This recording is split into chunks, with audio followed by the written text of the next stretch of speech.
But at some level, I do think that we don't want private companies making so many decisions about how to balance social equities without a more democratic process. So I think that where the lines, in my opinion, should be drawn is there should be more guidance and regulation from the states on basically on what kind of, take political advertising as an example, what discourse should be allowed. I want to talk about Mark Zuckerberg because he was here on Monday and he seemed to be saying, you know what, I'm happy to see more guidance from governments and, I'm happy to do regulation. Some will tell you it's a big shift in tone. I'm not sure if I buy it. Well, there's a difference between a shift in tone and then a shift in behavior, of course. And I think everyone appreciates that we can have another debate by now about the responsibility of giant platforms. But I think the important thing is to see real change on ground. And in that, well, we are still considering if not regulation is needed to make sure that all the things that we have discussed and decided in the real world also is represented when we're in our digital reality.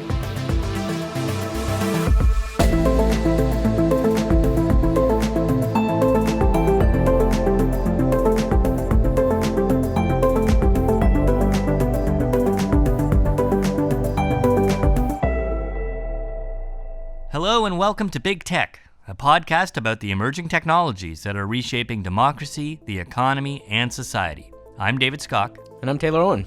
Well, we're breaking into our regular broadcast schedule, Taylor, because it's been a big week for tech policy nerds like us in Europe. Just in the last week, Facebook CEO Mark Zuckerberg dropped in on the EU Parliament to pitch his proposal for how he should be regulated.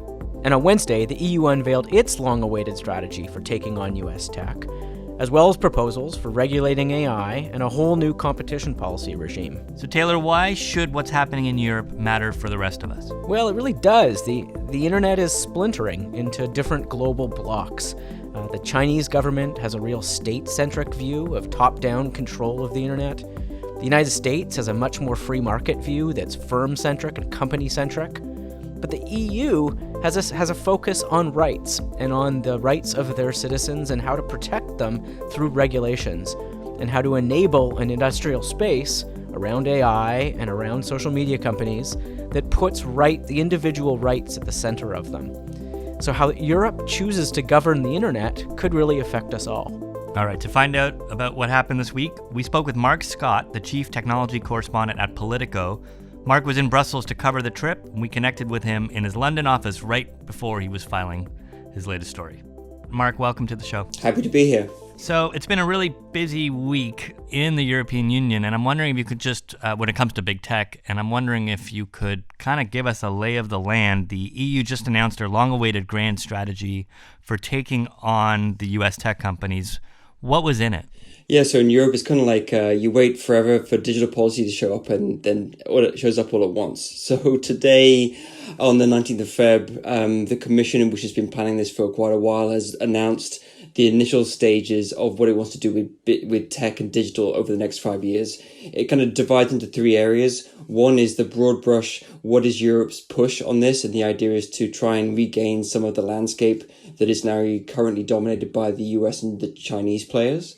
To do that, they are breaking this down into multiple areas. One is focusing on AI, specifically looking to create European and hopefully global rules about how AI and machine learning should be used by both governments and corporations going forward. So this comes down to what are the ethics around facial recognition, what type of transparency tools do you need for algorithms, or that sort of thing. The second part is maybe more specifically focused on helping European companies, is to try and create bigger European-wide pools of industrial data. So we're not talking about people's social media feeds or search histories. It's more to do with how big industry uses data in their everyday lives and how can we pull that together to create big data sets that then can be used to train AI and other digital services. So European companies, frankly, many of whom have not been able to keep up so far with, say, the Googles and the Tencents of this world, can then leapfrog by accessing this region-wide data. So that's what they announced today. So is this then sort of a tech sovereignty play, mostly then? 100%. So this is about trying to make sure that Europe doesn't miss out on the next wave of tech, which is frankly mostly AI. And to do that, they're looking to streamline the rules and reduce boundaries and borders between countries. Frankly, they've been trying to do this for decades. It's just the latest iteration of what the Commission and Brussels and the EU are trying to do to regain some of that power. Is there unanimity within the EU on this? I mean, I saw some commentary about sort of some divisions coming around between Marguerite Vestager and Thierry Breton, for example, on what the purpose of this kind of strategy is. Can you talk a little bit about that? Sure. So the great thing about the European Union and being based here in Europe is that nothing is as simple as it seems. So there is a sense that there is a union, that everyone speaks from the same platform. That is not happening. So there's a division right now going on with the EU between both countries and within Brussels about how aggressive Europe should be in promoting its own interests, both domestically within Europe and overseas. In one camp, you have Margaret Vestager, who is the European competition czar, as well as head of the broader industrial policy. She is more focused on open markets, liberalism, allow competitors to compete and see who wins. That's mostly from the Northern Europeans. And then Thierry Breton, who's the French commissioner, is a lot more statist, interventionist, frankly, Gallic, to be very stereotypical.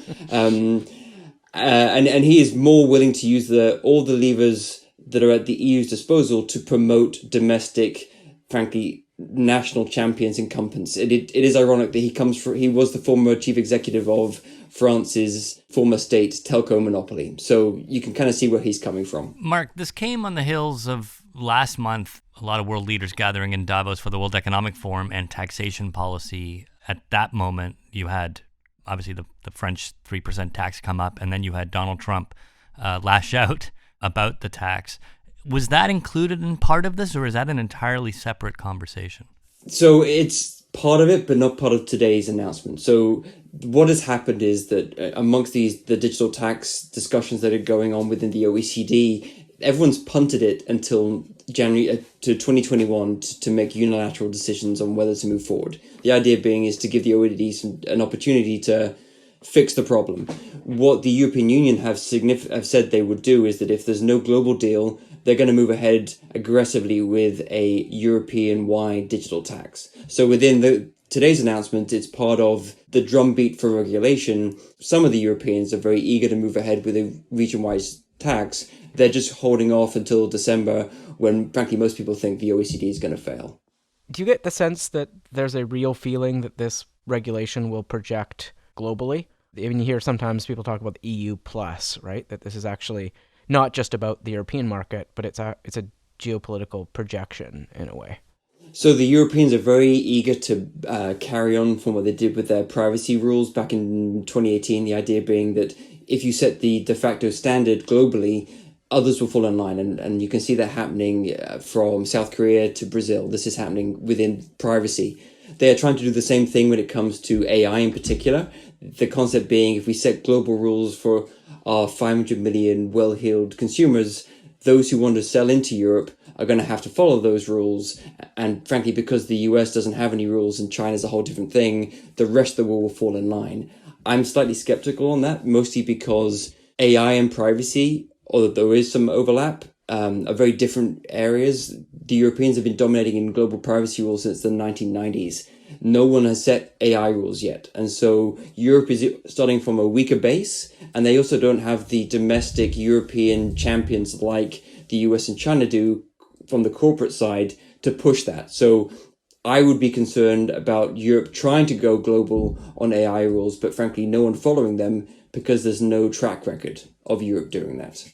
Okay, well, we want to get into the AI regulation stuff, and certainly, from a North American perspective, it is relevant, particularly in Canada, where we have some large players like Element AI that are also trying to step in and play that role. But before we do, I have to ask about Mark Zuckerberg and his state visit to Brussels last week. What was he doing? I mean, naturally, I suspect all of this stuff happening right now is causing great alarm in Menlo Park. What was he doing in Brussels? and how was it received? It's funny you call it a state visit. That's exactly what it was. You had sort of the curtain calls, you had all the pompous ceremony that the EU has at his disposal being rolled out. So he was in town for a couple of reasons. He was at the Munich Security Conference the weekend before to talk about encryption and digital tax and sort of just show he's a good corporate citizen.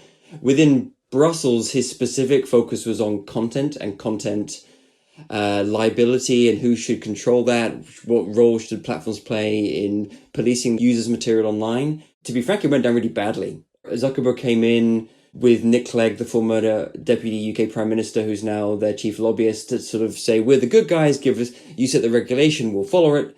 Everyone in Brussels, and frankly, I think I would suggest in Ottawa too, are willing to move forward with regulation, but they are very eager for Facebook and others to do their part too. So Zuckerberg came in with this message of, we'll do whatever you tell us. The response was, that's great, but there's some steps you can take yourself, which you're not doing. And frankly, Facebook didn't really get that. There was a sense that, we're here to play our part. The Commission were like, okay, fine, but you're not doing enough on your own. I mean, it's interesting that I assume he brought with him a copy of the white paper they released the next day, right? Like that was probably the framing of those conversations. Exactly, yeah. And it felt to me like that white paper, particularly on the harmful speech side, positioned some core issues in a way that were strategically advantageous to Facebook, right? So I'm thinking of there being global standards rather than national ones, right? Which bumps up right against how EU member countries have been regulating the space to begin with, and bumps up right against how the statement today is talking about national policy experimentation and regulatory experimentation, right? I mean, the cynic in me thinks turkeys are never going to vote for Christmas. So I think there's a legitimate point to say we need global rules because you and I don't want to be having a different form of the internet no matter where we're based. The problem with that is, to your point, domestic rules are moving forward. And even today, you had the Germans, at least in the German cabinet, passing updates to their own domestic hate speech rules, which will likely come into force by the end of the year. So I think Facebook saying we need global rules plays well to the masses and it plays well to the shareholders. I just think that is significantly off where most of the policy discussions are happening, both here in Europe and I would suggest also in Canada. Yeah, and part of me always struggles with the need for global standards around speech because of all the regulatory actions in the tech space. Speech is something that has always been entrenched in national law, right? And for really important historical reasons. We govern speech in totally different ways in different countries. So I just, the disconnect there seems pretty vast. I would agree, and I think that kind of plays to the point where Facebook slightly doesn't get, at least outside of the US, the nuances that are required to do this stuff. Again, I have some sympathy for Facebook looking to have global rules because it would make everyone's life easier. But to your point, that is not how this works.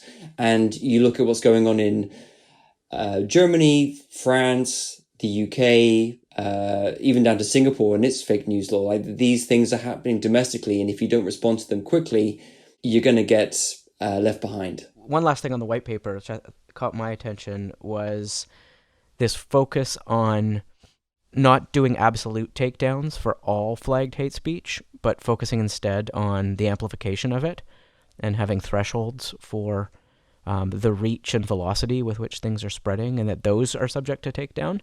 Do you have any thoughts on that and how that might have been received? Because I think that's actually getting at some of the nuance of this conversation, right? That it's algorithmic amplification that might be the challenge, not any one person posting to 5 people. Yeah. And I think you saw that it's slightly in the Christchurch call fallout, that the idea being that if you reduce amplification, you can solve, if that's the right verb to use, some of these issues. There is sympathy for that argument. It's a question of who sets those limits, how do you police them? Yeah. And then in certain national capitals, I think people want just a categoric takedown, because even if it's being seen by 5 people, for some politicians, that's too much. So I think that the nuance is there. Will it play well with politicians, many of whom have to still sell this to voters? I don't think it will. And it might actually open the door to holding the algorithms themselves accountable and to some transparency on them. I think that's the next step. Yeah. I think you will see significant moves on, per the European Union's announcement today, when it comes to, at least on the AI side, the algorithms, there's definitely going to be a push for greater transparency, more ethical oversight, auditing, that will be coming. You had George Soros, the financier, writing in the Financial Times calling for Mark Zuckerberg and Sheryl Sandberg to step down.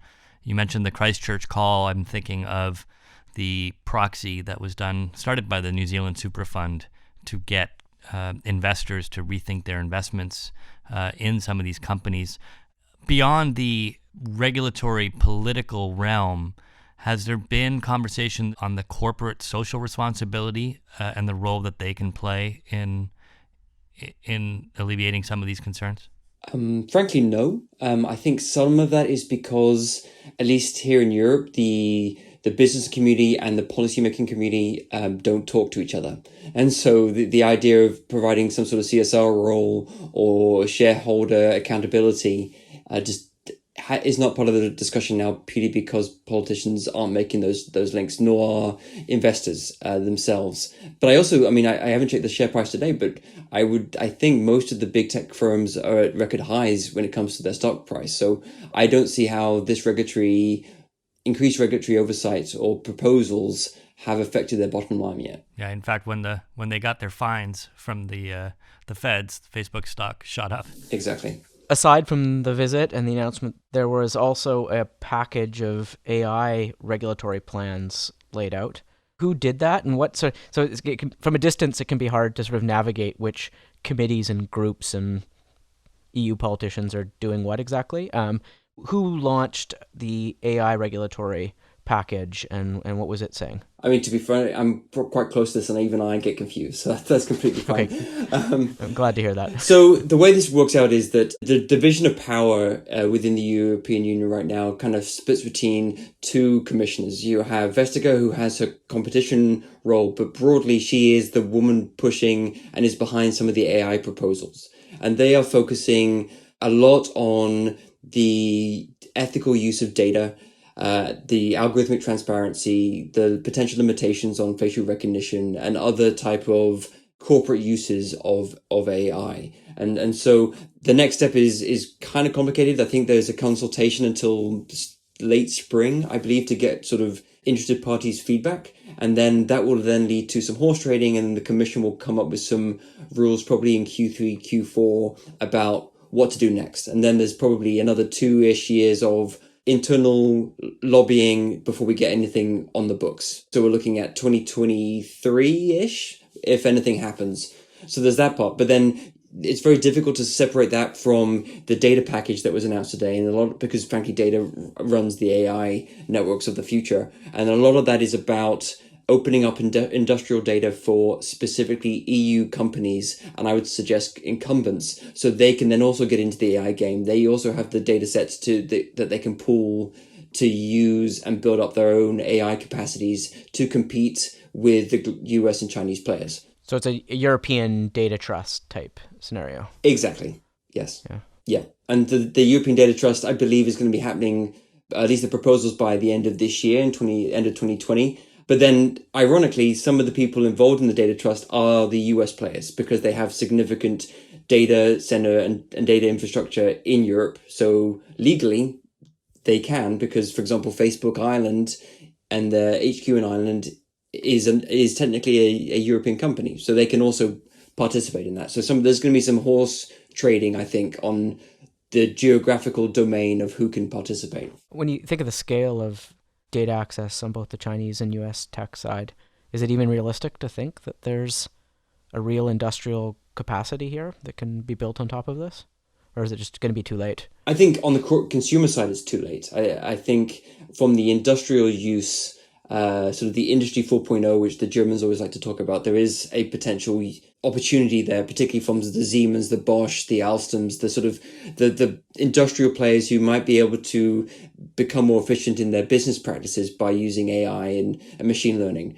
But do I expect the Chinese and American consumer-facing companies to lose out on AI because of these data trusts? No, I don't. I mean, I think, frankly, it gets super complicated, but this also plays into Europe's very legitimate and frankly very good privacy standards. Makes it very difficult to replicate what the Americans and Chinese do because of the limitations on access to sensitive data, getting consent from individuals.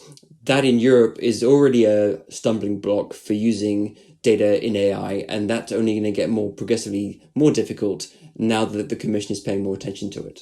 Mark, let's just ask a blunt follow-up on this. You have the United States, you have China spending billions, hundreds of billions of dollars on AI technology, and then you have the rest of the G8, I'll say, we'll throw Canada in there as well. Do we even have a seat at the table in this conversation? I mean, we can put up all these ethical frameworks as much as we want, but does it really matter? So this is the question I'm asking myself, frankly, looking at these proposals. I would like to say yes. I think money isn't the only thing that matters. I think naively, I would hope there is an ethical standard that can be set.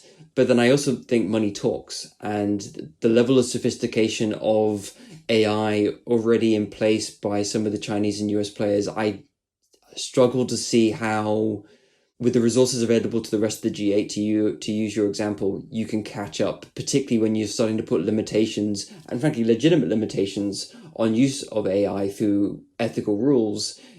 I don't see the Chinese and Americans doing that. So if they're running a 100-meter race and you're running a 100-meter race with hurdles, who's going to win? I mean, one of the ways you can get at it is, I guess, by putting actual barriers up to commercial activity from those companies in your market. And it seems like that's partly what the other report that came out this week was the EU competition report, right? That can you actually change the way foreign companies operate in your markets? And that is the $64 million question. I think, frankly, the bigger question to be asking right now, because of all the rules to be put forward today, changes to the competition and antitrust rules, I would suggest that the biggest potential effect of all this, because Europe and its competition authority has been the most muscular in responding to foreign firms. So if there is an ability to limit or impinge foreign actors from operating within the EU, which is frankly still the biggest consumer market in the Western world, that could have an effect. But even saying that, it's an open question how successful that will be. So just final comment, I guess, on all of this flurry of activity is, why is this happening now? And do you think this is sort of the sign of a really aggressive push happening from the EU now? Yeah, is it the beginning of the end or the end of the beginning? I would suggest it's the end of the beginning. It's funny, I was actually going to put that on Twitter today, but thank you, you beat me to it. I think it's definitely the end of the beginning, because, say, in the last 5 years, Europe has, through its competition and privacy policy, stepped up to the plate in terms of regulation and has got a lot of confidence. This next 5 years, particularly in the package announced today, is then trying to implement that and push a European agenda through tech sovereignty and a more muscular antitrust approach to the rest of the world. What I find really interesting is that throughout this whole conversation we've had is at no point is the US government mentioned. And without, not to knock Ottawa, forgive me, but without another Western democratic government providing a counterweight for the European proposals, I would suggest that, although they might not be perfect, Europe is going to run the gamut of policies purely because DC is at MIA. Yeah, we've had a ton of talk in Ottawa about potentially stepping into this space, but not the kind of concrete movement that you're seeing in this. So it might be that it spurs action in other democratic countries as well. I think so, and I would hope so, because as much as I applaud what the Europeans have done, it's not perfect. And I think if Ottawa, Canberra, maybe Tokyo can step in and help, it makes everything better. But to your point, yeah, this is a big step, but it's the beginning of a step. And we should not get too carried away with ourselves, because the final rules that come into place may be very different from what was proposed today. So it will be now a question of, can they put their money where their mouth is, and can they sort of push back on some of the lobby efforts that are already going on to weaken these proposals to get them across the line? And that is the question we don't know the answer to. Mark, we appreciate that you're probably filing on deadline and that you took the time to talk to us today. Thanks so much. Thanks for having me.